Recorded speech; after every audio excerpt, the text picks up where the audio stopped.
So last month, Bluehole Studios released PlayerUnknowns BattleGrounds on the Xbox One.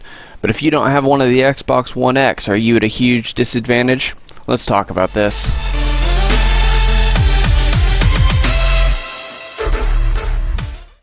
Hey everybody, hope you're having an awesome 2018. Sorry I haven't posted a video in a couple weeks. If you haven't heard, there's some big YouTube changes going around that's kind of affected me a little bit. Also, I ran into some backlash with Sony, which I'll explain in a later video, so I've had to get that sorted out. But yeah, so I've got a couple videos that I plan on still uploading that I actually already made. I'm still waiting on some of that stuff with Google to be processed, but they're not really time sensitive videos, and this one sorta is, so I figured I'd go ahead and get this one done and get it uploaded. Then when YouTube finishes processing all my stuff, I'll get the other videos uploaded too. Alright, so on December 12th, Bluehole Studios, they released PlayerUnknowns BattleGrounds on the Xbox One, and it's still in early access. There is some problems with it, and a lot of people like myself, I haven't had the reason to upgrade to the Xbox One X yet. Usually when I have money and I want to upgrade one of my gaming peripherals, I put it into my computer. I don't put it into my Xbox. I don't have a 4K TV yet, so I haven't really seen the reason to go out and spend the money on an Xbox One X when I'm really not going to get the most out of it. Instead, I usually funnel my money into my computer. I am planning on getting an Xbox One X here soon sometime, but right now that is not a priority. So if you're like me and you have one of the original Xboxes and you've heard about all the problems with PlayerUnknowns BattleGrounds, a lot of you may be thinking, well, should I even bother getting this game? Will I even be able to enjoy playing this game? Since I don't have an X, will I be at a huge disadvantage? And the answer is both yes and no. I'm going to explain to you the problems that the original Xboxes and the Xbox One S have with this game, but I'm also going to give you kind of a tutorial on how to fix those problems so you won't actually be experiencing them, and you can actually be on par with people that are playing on the Xbox One X. Now, I would say the number one biggest issue this game has, if you're on one of the older Xboxes, is the buildings rendering. When you jump out of the plane, you're moving at a much higher rate of speed than you would be when you're on foot, so because of the render distance, by the time you actually hit the ground, the buildings are not usually fully rendered.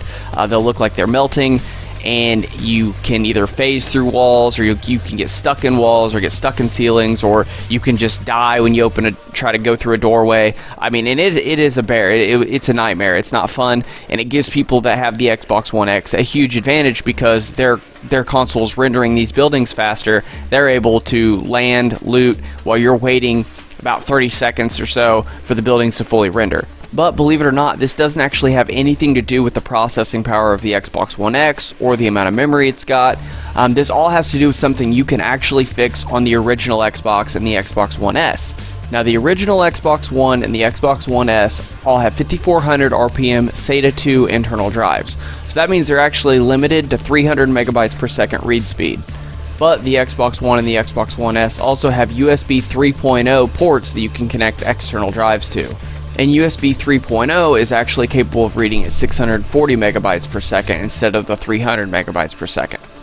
So for me, I was trying to figure out a way to solve all these problems, and I just happened to have a 2 terabyte Seagate Firecuda laying around that I really wasn't making use of. So I formatted it, put it in an external housing that I got for like $5 on eBay that was USB 3.0. Formatted it to my Xbox, hooked it up, and that solved literally almost every problem this game had. Because the USB 3.0 actually reads at over double the speed that the internal SATA 2 does, as long as you have a fast enough external hard drive, this will solve most of the game's problems. Ever since doing this fix, it's solved the crashing that the game has, it's solved the frames per second hitches. It usually holds steady at 30. It does dip here and there, mostly during the lobby, but this has fixed a lot of the problems the game's actually had. Which brings me to my next point with some of the other problems in this game. I've had a couple people write me on the forums and say, they've tried this fix and it didn't work for them. Now, a lot of times there's multiple reasons that can happen. They bought external hard drives already manufactured offline, and while they may be USB 3.0, a lot of times the hard drive inside will be 5400 RPM and they won't know it. Or it'll even be SATA 2, making no use out of the USB 3.0 at all, because you're really bottlenecking your speed. Because if you've got a SATA 2 hard drive inside of an external housing, it doesn't matter if the external housing is capable of reading at 640 megabytes per second. It's still only going to allow the 300. So you're not going to see any performance boost, you're not going to see any fixing of the problems. It's still going to run exactly the same, regardless if it's USB 3.0 or not. So I can't stress that enough. You need to make sure that it's 7200 RPM or faster, has to be SATA 3, and it has to be USB 3.0. If none of that lines up. This problem, or this fix, is not going to fix your problem. And sorry, I forgot to actually mention, yes, this does fix the buildings rendering problem. If you can see in the video above, now every time I land, the buildings are rendered before I hit the ground, so I'm able to loot and do everything just like the Xbox One X users do. So yes, this does fix the buildings rendering problem, 100%. But there is one more factor that can cause FPS hitches and crashes with this game that I've noticed a pattern with that I'm going to try to also explain. I've talked to a lot of people that have also done this, and a lot of people have actually used solid-state drives that are SATA 3, and it fixes their rendering issue at the beginning of the game, but their game is still crashing, they're still getting a lot of FPS drops, and I've noticed a huge pattern with that, and that is that most of these people are all using the Xbox One S. Now, there's a reason that the Xbox One S has way more problems than the original Xbox with this game. Now, the Xbox One S was designed for form factor and to be small, not necessarily to outperform the original Xbox. So it's actually got one glaring factor which is going to cause more problems than the hard drive even did, and that's heat.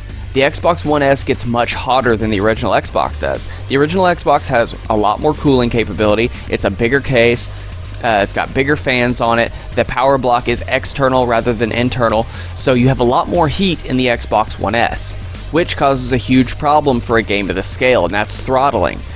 Now, what throttling is when your CPU or your GPU starts to get so hot, the system will automatically start slowing down or canceling out processes in order to try to cool the system down to keep it from having some kind of critical failure. Now, with this game, a lot of times a lot of these crashes are because people are playing 10 or so matches in a row, the system's getting hot, so the Xbox automatically is saying, okay, well, we need to go ahead and cancel this process.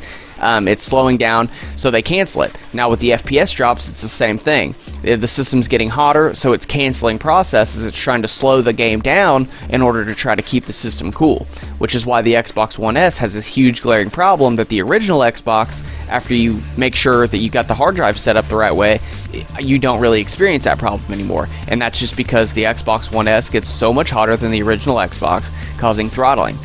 Now, that's not to say you can't enjoy this game on the Xbox One S. Now, if you have the Xbox One S, or even if you have the original Xbox, I recommend keeping it cleaned out, keeping the vents clear with dust removal, making sure that it's in an adequate space to where it can get properly cooled. Regardless of what system you have, you need proper cooling. But if you have the Xbox One S, get some air duster, make sure you're cleaning out your vents. I recommend maybe playing at most 5-6 matches at a time, then letting your Xbox cool down. I don't recommend going 10 matches in a row and then expecting it not to crash. I mean, even on the original Xbox or the Xbox One X, you play too many matches, the system's going to get hot. I mean, that's just, it's science. The more you play, the hotter it's going to get, and eventually you're going to start getting throttling.